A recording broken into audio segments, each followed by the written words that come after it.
All right, so we have a match submission from Cristin Barton. She's a white belt, Noel Smith, BJJ. This is her first competition. So I met her at a seminar I did at Noel's maybe a couple months ago, month and a half ago. Let's back this up. This is pretty much the start of the match. We don't know how it got there, but her opponent got double underhooks, head past her arm, and took her down. So we're just going to go from here. There's 7 minutes a match. I'm not going to be overly micro-analytical, maybe big picture stuff. Her opponent is controlling her leg. Maybe was going to sit back for an ankle lock. Cristin is grabbing the feet, kind of going for dummy sweep looking stuff. Let's see. Yeah, she has her hand at the foot. This is just my preference. In no-gi, when I'm controlling the ankle, I almost never want to do it with a straight arm. And maybe something to consider here for Cristin is to use this as an opportunity to sit up. Once she can get her own feet back down to the mat and grab her opponent's foot, I would use the grabbing of my opponent's foot to pull me into my opponent and grab their leg. So right here, I would try, now her opponent's lifting her right foot, but I would try my best to grapple into the foot I have control over. Bring my trap muscle up by the leg, and obviously you don't want to get guillotined. That's preference. It's a little micro-analytical. We're going to move on from that. She's doing a good job of keeping her guard from being fully passed here. And she gets the Kimura grip, it looks like. She has control of an arm. I imagine she has a Kimura grip here. I have not watched this match. So, she gets the knee shield.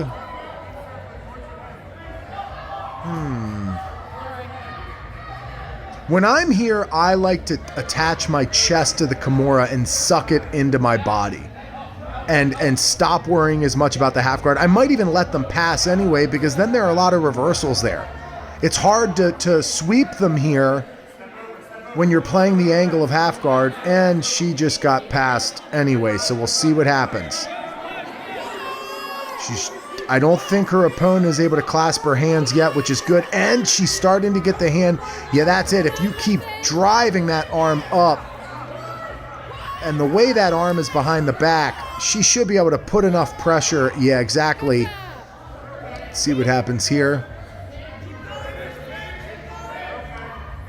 She has... It's still like a Kimura control, but it's going to be more like a hammer lock almost if she was to get it. The Kimura grips aren't fully there anymore. And a part of the problem is just being stuck in half guard the way she is. The angles are getting a little weird. And again, we're talking about white belts. It's amazing she's actually kept the Kimura grip this long, to be honest. She spun around nicely there. It's good that she's playing the Kimura like a position and is able to do that and not get discouraged. So they're going to reset. Let's see what even happened at the end of this. I don't know if they called the reset before or after she posted her hand to the mat. I'm curious how they would reset this. She has a deep Kimura grip there. She posts her hand to the mat. Maybe it wasn't as deep as I thought. Hard to exactly tell. I'm not going to worry about it too much. We'll see how they reset them.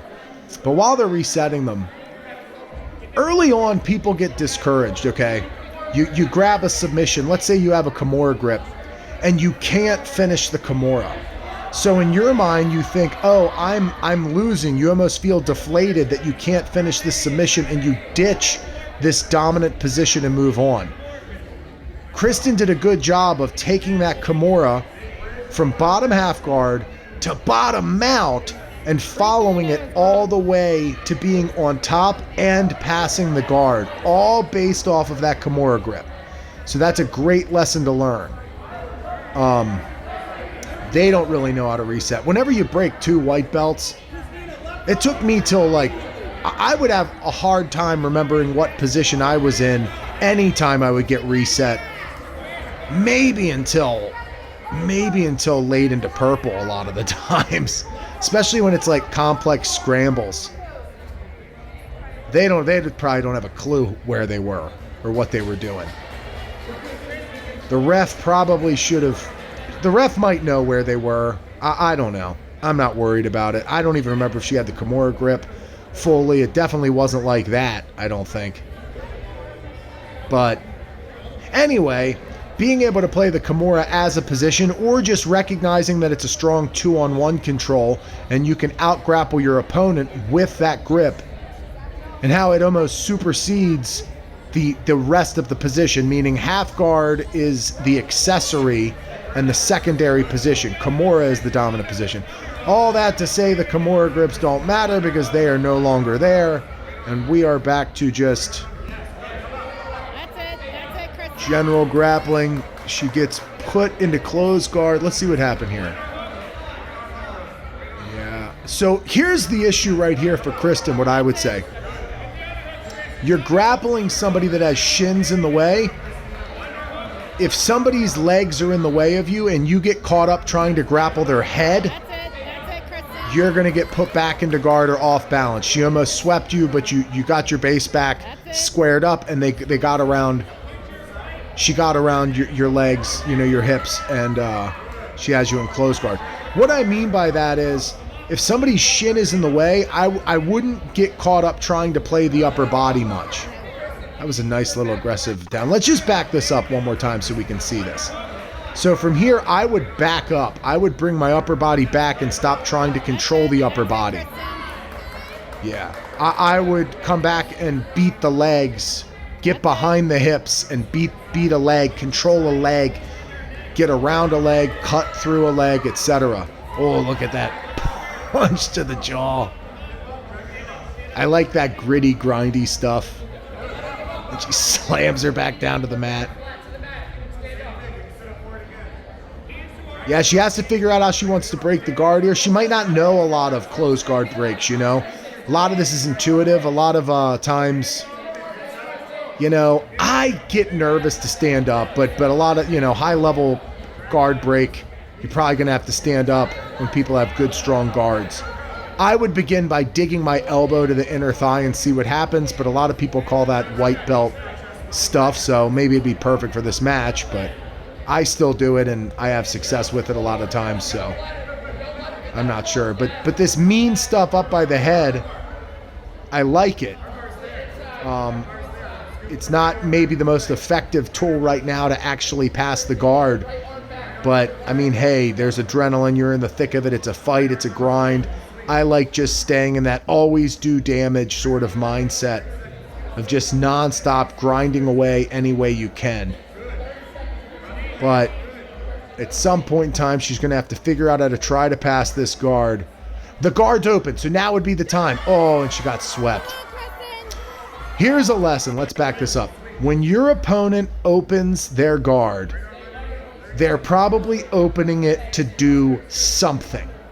So the second your opponent opens their guard, you need to create a different angle change, get base, something. But she had double wrist control, so that was just the problem. Her opponent had control of both wrists.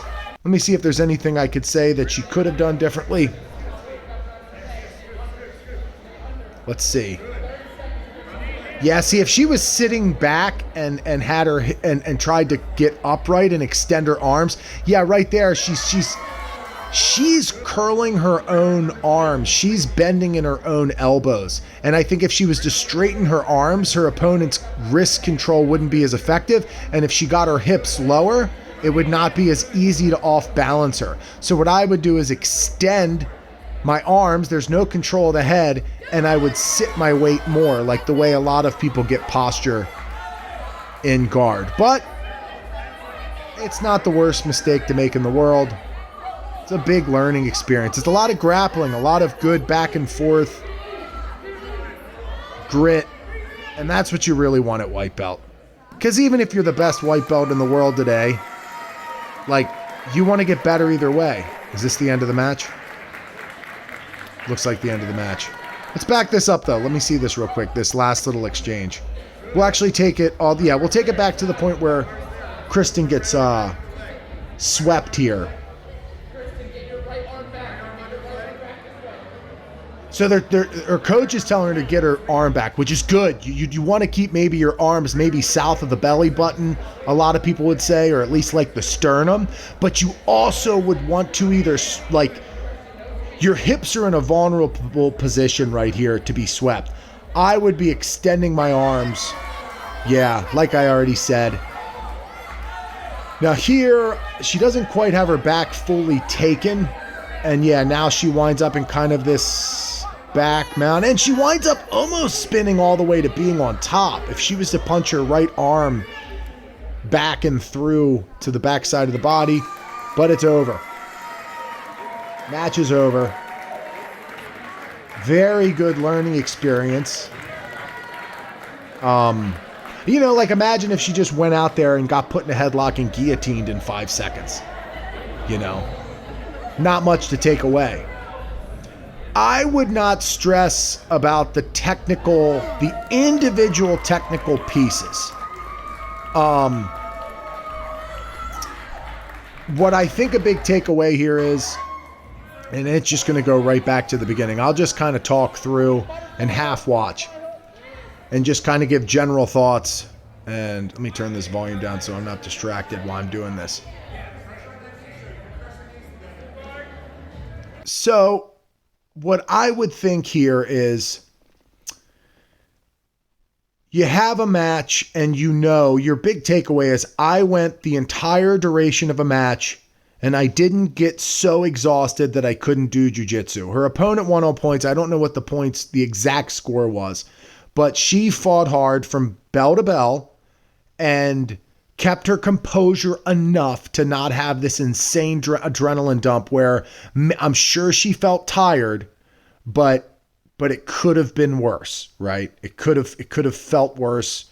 You don't know how you're going to feel. She didn't get so tired that she lost because of it. She managed to use that Kimura grip well, probably maintain, whether or not you want to call it a Kimura control, a 2-on-1 control that she ultimately used to intuitively, almost improvisationally grapple to top position with, which is a great thing to remember. If you didn't do it on purpose, it's good to know that you can do that. As far as other elements that are big, yeah, you know, I don't know how the takedown exchange went, but there are things to keep in mind. You know, keeping your hands in front of your opponent, keeping your head lower than your opponents, keep them in front of them. But it's easier said than done. I don't know how that went, and I can't say exactly what went wrong there. As far as like finishing mechanics, you know, the best thing you could do would just be, if you like Kimura grips, don't stop getting Kimura grips. Every arm you see, get a Kimura grip and see what happens. Take that Kimura as far as you can at any and all costs, even if you don't get the submission, even if you have to learn hard lessons like somebody knows a counter arm bar and you get arm barred in it. Like, if you are good at controlling people's arms with that blueprint, do it and continue to do it. And next thing you know, you'll be taking people's backs. I think Kimura people should learn how to transition to arm bars with it. So maybe switching to arm bar attacks. We're getting a little sidetracked from the match, but it's just like, if you know that you like something, don't worry so much about why it didn't work. Continue to do it and progress it and refine it through experience. That'll teach you a lot of the things that you don't know about it just by going for it. Most of the people I know that are the best at arm bars, they did pick up little pieces along the way, but mainly the reason they're good at it is because they jump on every single arm that they see. And it's not a drill that did it, and it's not a coach that told him exactly what to do. So I wouldn't hyper focus on what went wrong on this. But I mean, yeah, right away, like let's just talk about the Kimura grip for a second. If you're going to want to have the strongest wrists, the strongest hand connection, pull out slack, create torque, Try to attach your body to it so when your hips and body move, it affects the actual grip. It doesn't feel like you're just extending your arms and using the muscles of the arm to manipulate your opponent's body. You are controlling their wrist, elbow, and shoulder. You need pressure and tension on the shoulder. So you control 3 joints and then start to look to funnel into a submission or exactly where you would like to take them. That's enough on the Kimura. Let's just think a minute here of anything else I really have to say.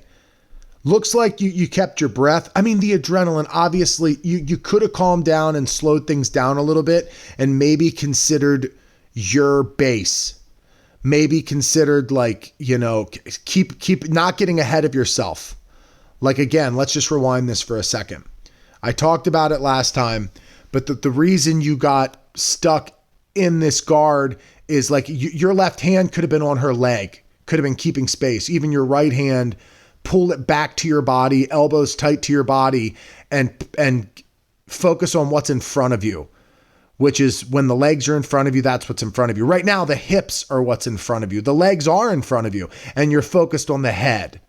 So, like there, you could use that as an opportunity to pull back. I know she has 2-on-1 control of the arm, but extend the arms, press, like right now, press into the waist. Don't grab up by the head when you're in closed guard. That's probably the biggest lesson there. And just, talk to your coaches about better I'm sure you already have strategies being inside somebody's closed guard.